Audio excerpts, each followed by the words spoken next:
हे आहे लाल कलरचं जास्वंद. त्याला आता आपण हे खुरपून घेतलेलं आहे आणि खुरपून ह्याची माती अशी साईडला करून घेतलेली आहे.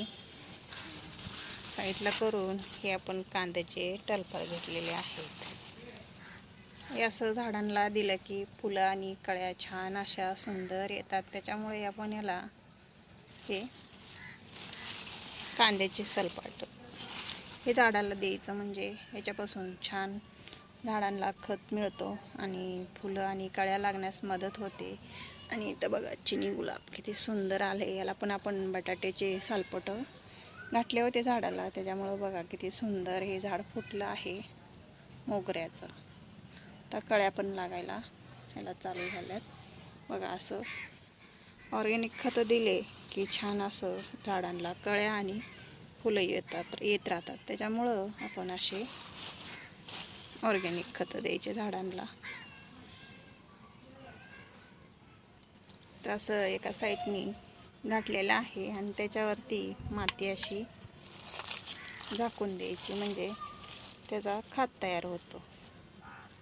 बघा आता आपण हे एका साईडनी घातलं आहे, आता दुसऱ्या साईडनी माती करून त्याच्यामध्ये हे आपण कांद्याचे टलपार घालूया. हे बटाट्याचं आणि तांदूळ धुतलेलं हे पाणी आहे. हे पण लिक्विड फर्टिलायझर आहे आपल्या झाडांसाठी. हे पण दिलं की छान असतं झाडांना. त्याच्यामुळे आपण हे लिक्विड फर्टिलायझर पण देऊन घेणार आहे झाडाला. तर हे फर्टिलायझर आपण हे झाडाला देऊन घेऊया.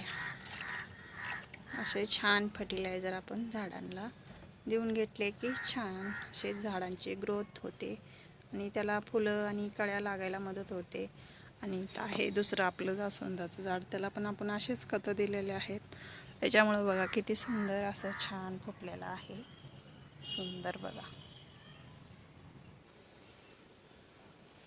खतं दिले की तसे बघा असे सुंदर असे फुलं लागायला मस्त छान असे फुलं लागत आहेत. बघा किती सुंदर फुलं आलेले आहेत आणि कळ्या पण आहेत त्याला. बघा किती छान असे खतं दिले, सुंदर असे फुलं आणि कळ्या भरपूर असे लागत राहतात झाडांना. बघा किती सुंदर. इथं पण कळ्या आहेत, 2 छान अशा कळ्या लागत राहतात. हे आपले जाईचे झाड आहेत. बघा याला कळ्या किती सुंदर अशा लागायला चालू झाल्या आहेत. सुंदर आहे बघा, आता किती छान कळ्या आहेत. जाईच्या झाडांना सगळ्या कळ्या लागत राहतात. आता फुलं लागतील छान.